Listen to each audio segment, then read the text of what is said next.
It's carnage. They're almost making the Glazers look good in terms of Jim Ratcliffe, the Jim Reaper. What Ratcliffe is doing is quite unusual. Most people that come into the sport overspend and they start going crazy with the checkbook. This is the opposite. But this is a business strategy where they say, we have become a flabby organisation and we need to get back to basics. But they need to start with the dressing room. From a commercial perspective, this is not geared up to spend huge amounts of money on the first team squad. They are right on the edge of PSR.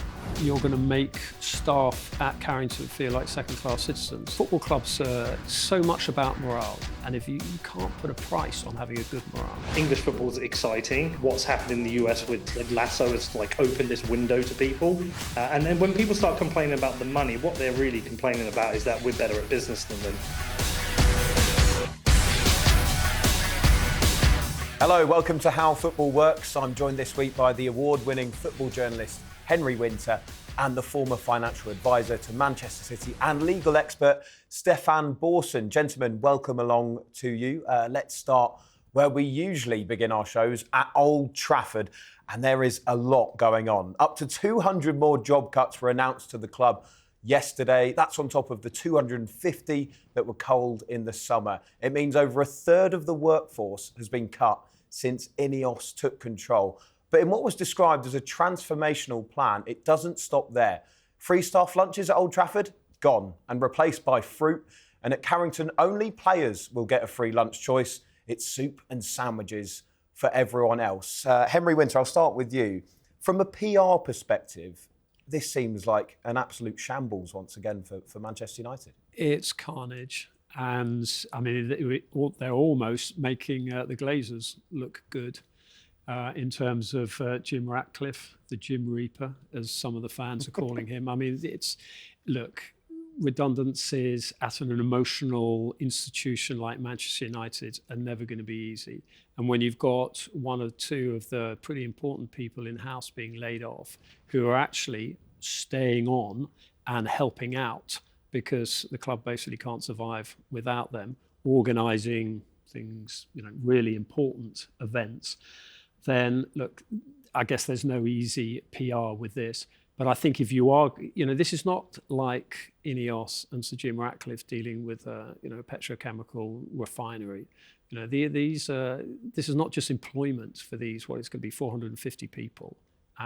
It's an emotional stake for them in the club, and they're losing that. The club that they love is turning its back on them. So I think they could have done it with a little bit more dignity.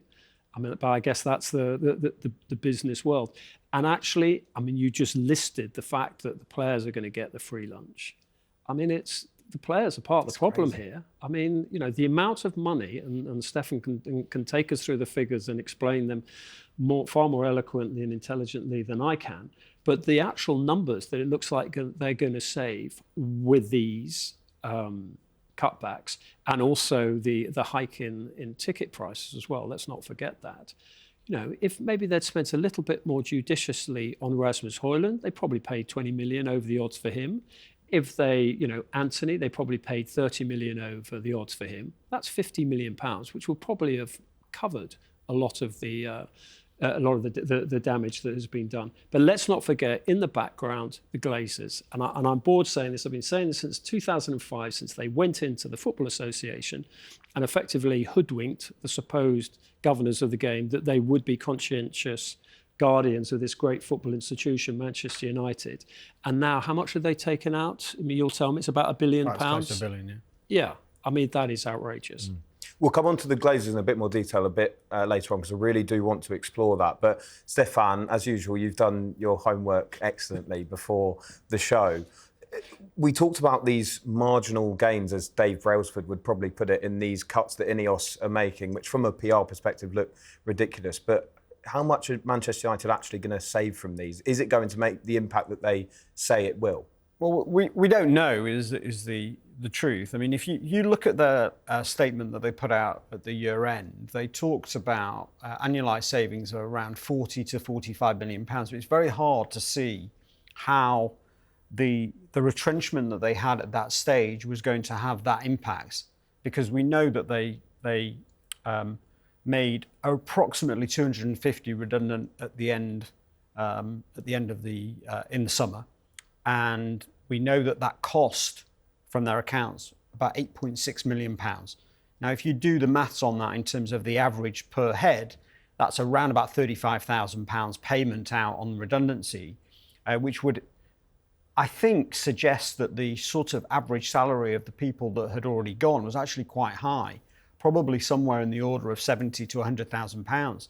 That suggests that they'd got rid of a relatively senior set of people in that first tranche. But it would still be quite a push for £8 million worth of redundancy cost to translate to an annualised £40 to £45 million. So there must be other factors within that £40 to £45 million of restructuring. And you can only assume that that includes not only the salaries of those individuals, but maybe some real estate that's being closed, some offices that are being closed, some of the costs around some of the catering that we've spoken about, all to get to a point where they're much more efficient. And then on top of that, they're clearly now announcing another 200 odd people also to be made redundant. And of course, in the definition of made redundant is that they won't be replaced. Now, that's going to shrink United's headcount to somewhere in the order of where they were 10 years ago. The thing is, though, I mean, the clubs say we will then be in a much stronger position to invest in football success.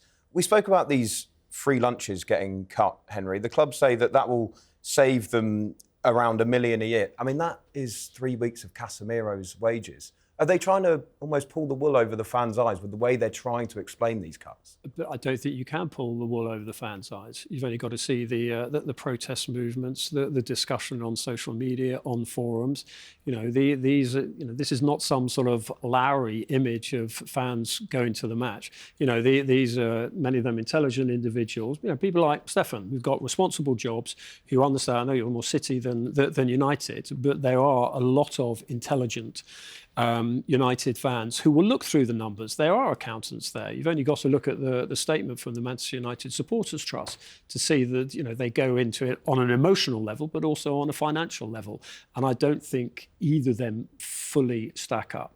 The issue with Manchester United is A, the Glazers, and B, the recruitment of players and recruitment of coaches, and then these huge payoffs that they've had to give coaches.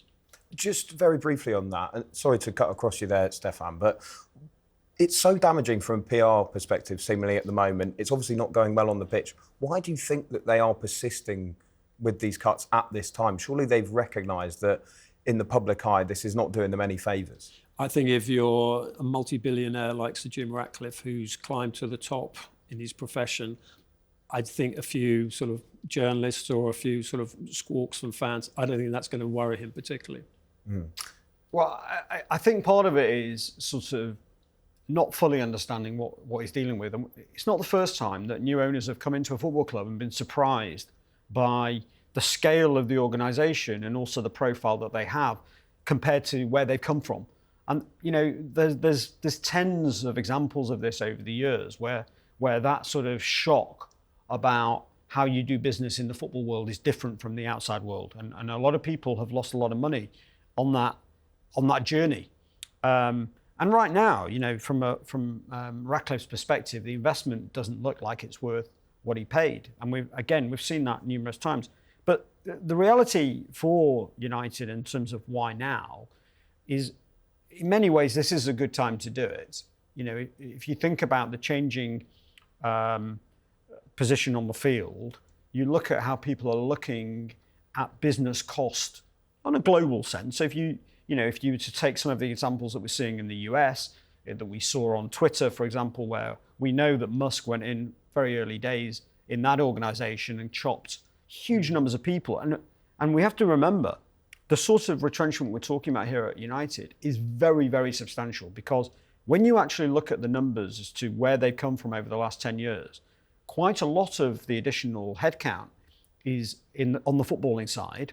It's a huge growth in the women's side, which is going into the numbers and turning the football side from a technical and a men's and women's side of things to about 300 people. That means that there's about 800, 900 people who are on the other side of the business, i.e. the administration, media and commercial. It is very unlikely that these chops are going to materially impact that 300 on the football side of things. There will be people around the edges, of course, but there's not a lot you can do with the actual size of the squads. So the vast majority of these cuts are going to be in the media, the commercial and the other parts of the business. That's going to chop those areas in half. That's very, very dramatic. And is that going to have an impact on the service that's provided to the media, to commercial partners and to the fans? The commercial side has actually been successful. I mean, if you look, people talk about the London office, and I know they've moved from Mayfair. I went round that office. I mean, that was stunning. And they've moved to Knightsbridge, but they're cutting people back there. But that actually has been successful, hasn't it? Yes, they remain one of the most successful commercial sides in the world, and that's despite, of course, the slightly disappointing performance on the pitch. If you're a United fan, which I'm not. Slightly is Slightly is doing a lot of work there. Well, I tell you what, I mean, Henry, you mentioned the fans there. It's safe to say that Ineos have not been popular with them since these ruthless cuts came into play. It's led to huge questions being asked as to whether Sir Jim and co even understand what the club is about. Manchester United fan and host of Inside Devils, Flex, passionately explained the key reason why he thinks it isn't working out. I just think Ineos are just so used to working with products. I stand by that. That Sir Jim Ratcliffe's success in business hasn't been in sport, really. No. If we're being honest, it's been through petrochemicals, it's been through product, materials. But guess what? At Manchester United, the product is people. The people you are working with every day, and the people you're there to entertain and adhere to are people. And I think they're really struggling with that because they're very ruthless and come from a different background. Henry, we know, of course, that Ineos are used to running chemical factories and industrial business, like Flex says there, and that they haven't realised that the product, as he says, is people. But have they been a bit naive, considering they do have sporting projects? They do run football clubs, they have sailing products, they have interests in so many other different sports. Have they been naive in their running of Manchester United so far?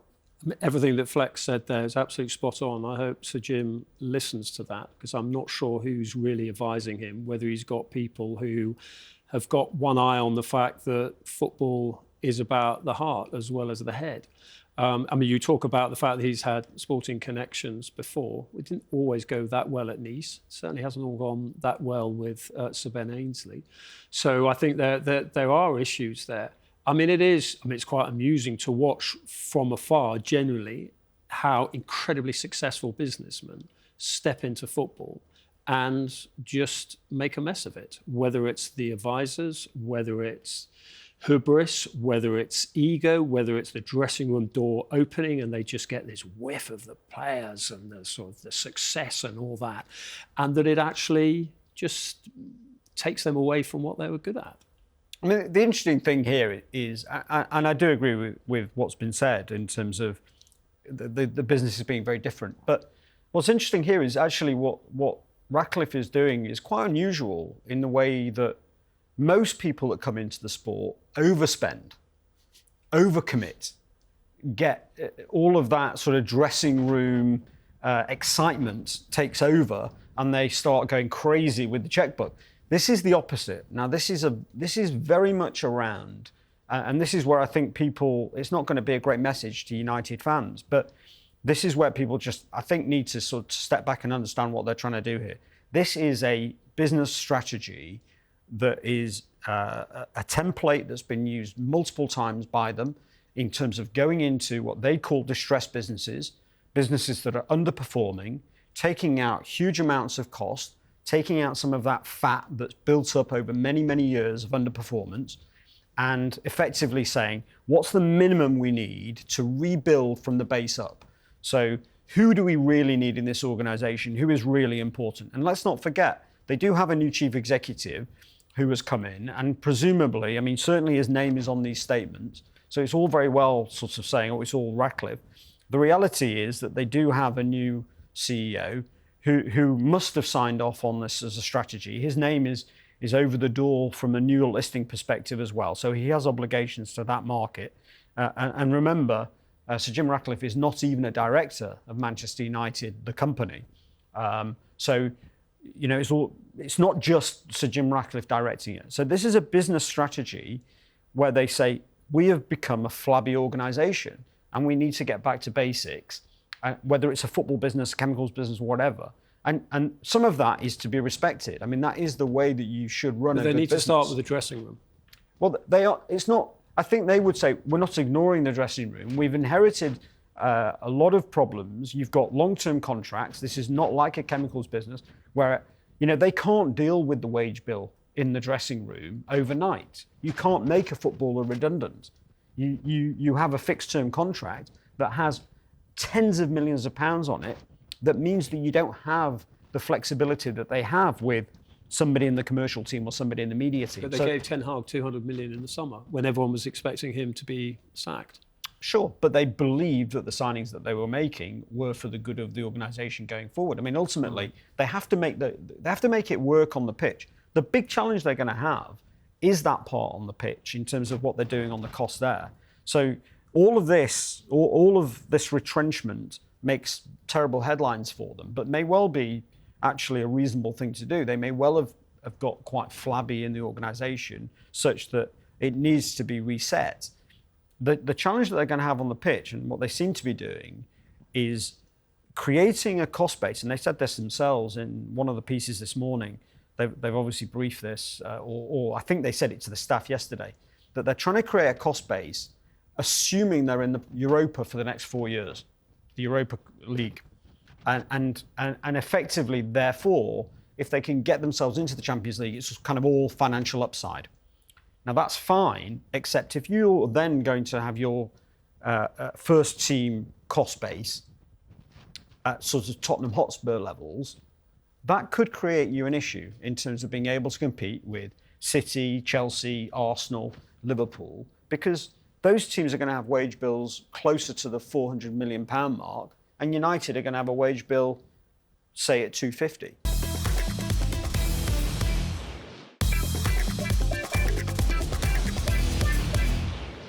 Well, if we carry on with this financial picture overall, it's been over a year now since Ineos and Sir Jim Ratcliffe began their investment into Manchester United. Fair to say there's been a few bumps along the way, and the club's quarterly accounts do make for some interesting reading, starting with the sacking of Ten Hag and Dan Ashworth costing a cool £14.5 million. And despite Ratcliffe pumping almost 240 million in since joining the club, United's debt still stands at 731 million. And that's without the around 400 million that they owe to other clubs. I mean, Stefan, what do these accounts tell us about the current state of Manchester United? Is this a crisis for them financially? I think it's a very mixed picture. So you have, on the revenue side, as Henry said, in terms of the commercial side, they continue to perform well.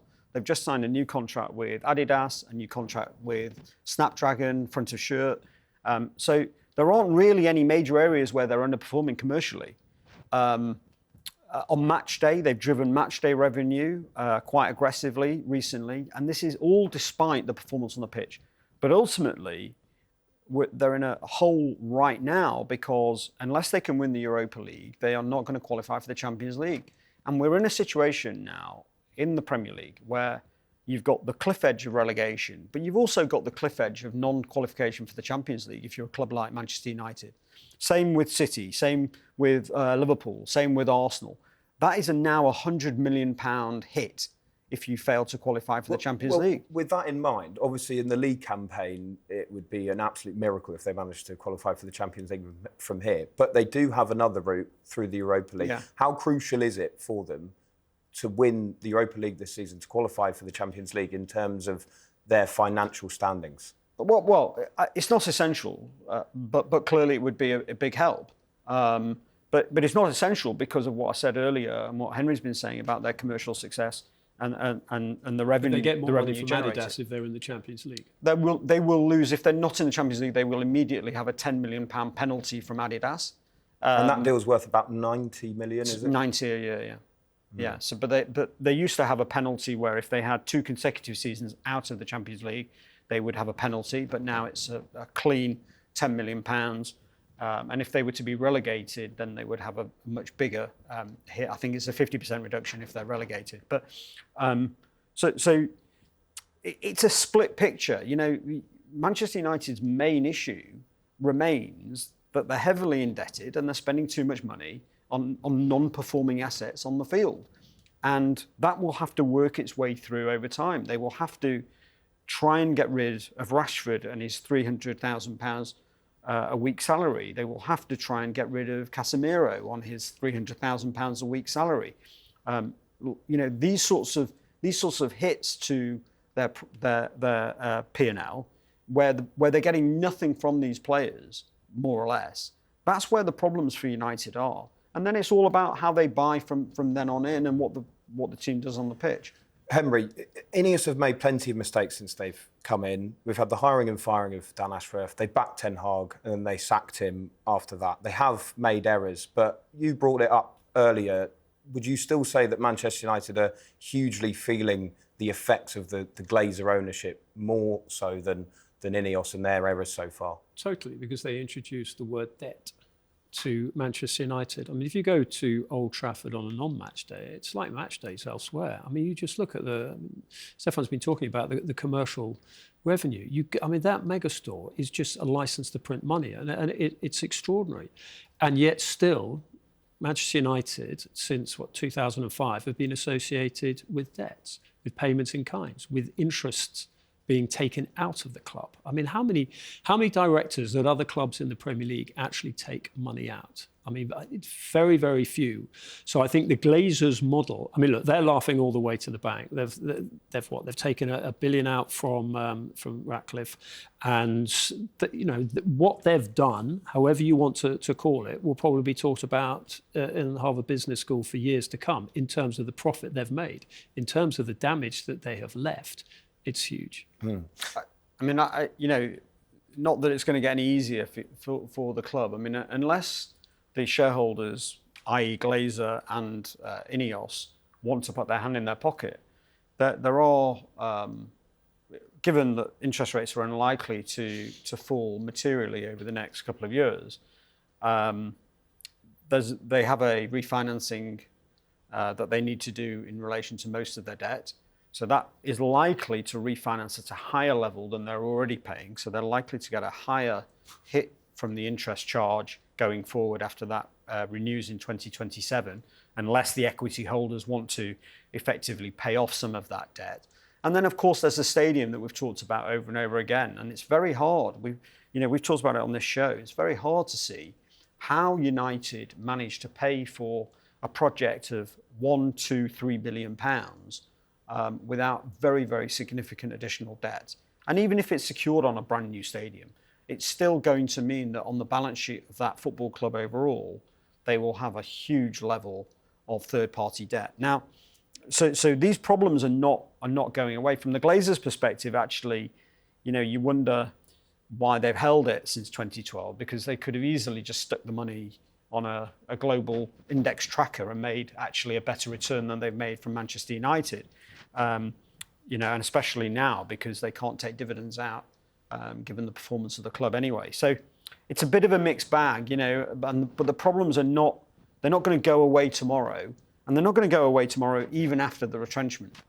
I think plenty of fans are going to want to know as well, when you look back at that statement that Ineos released and saying that, these marginal gains are going to give them football success in the future, it's clearly a squad that needs a big rebuild. Will Ruben Amorim be able to have this big war chest that he seems to be craving in the summer, or are Manchester United going to be hamstrung by PSR and their own debt problems? Well, look, Henry will give you the footballing side of things, but from a commercial perspective, this is not geared up to spend huge amounts of money on the first team squad. I mean, that's not the plan that I see here. I mean, I think that what you're going to see as the second phase of this part is effectively a retrenchment in the first team squad. They want to remove the older players that they've got that are on those historically very big salaries. They want to reduce the cost base on a recurring basis of that first team squad down to closer to £250 million a year from where it is now, let's say 350 total wage bill within the organisation. That 250 is about where Spurs are. But is well below the other teams. So I think that's their next phase, and then from there they'll want to build back up. So I don't think there's an immediate, from a commercial side, I don't think there's an immediate plan. PSR-wise, they are right on the edge of PSR, and we know that they only managed to pass PSR for last season because of a couple of major allowances relating to COVID still, and also the payments that were made off for the strategic review. And so they're close on that. The new squad control methodology is not coming in next season, so they're still on PSR. So look, it's United. None of this stuff is going to fix the problem overnight from a commercial perspective. They have tried to start. I mean, if you look at the signings of Patrick Dorgu and Aidan Haven, those are sort of younger, hungrier, less financially draining players. But I mean, you look at the Marcus Rashford situation, it was clear from a long way out in the middle of last year that Manchester United wanted him out. When Ruben Amorim, obviously tactically didn't feel that Rashford fitted in. Financially, it was a drain. So it obviously suited all parties that they moved Rashford on. He gets to play, he's obviously doing well at Aston Villa so far. And if they can get 30, 40 million pounds for him in the summer, as well as Stefan says, remove that financial burden of his substantial wages, although I assume that they've reduced because they're not in the Champions League, because Manchester United are smart enough to have done that. Yeah. Then there is some light at the end of the tunnel. Henry, just very briefly, finally on this, just going back to the cuts, especially the free lunches, there might be some people watching and listening to this thinking, well, hold on, I don't get free lunch at work. Is that too cynical a way to view it, given what we heard from Flex earlier about a football club being about the people rather than the products? Well, first, how much are they going to save by giving them free fruit and actually taking the food away? And secondly, you're going to make staff at Carrington feel like second-class citizens. And I feel the players, and I know one or two of the players, have gone out of their way to help some of the staff who've been made redundant. And that just creates a tension. And football clubs are so much about morale. And if you can't put a price on having a good morale.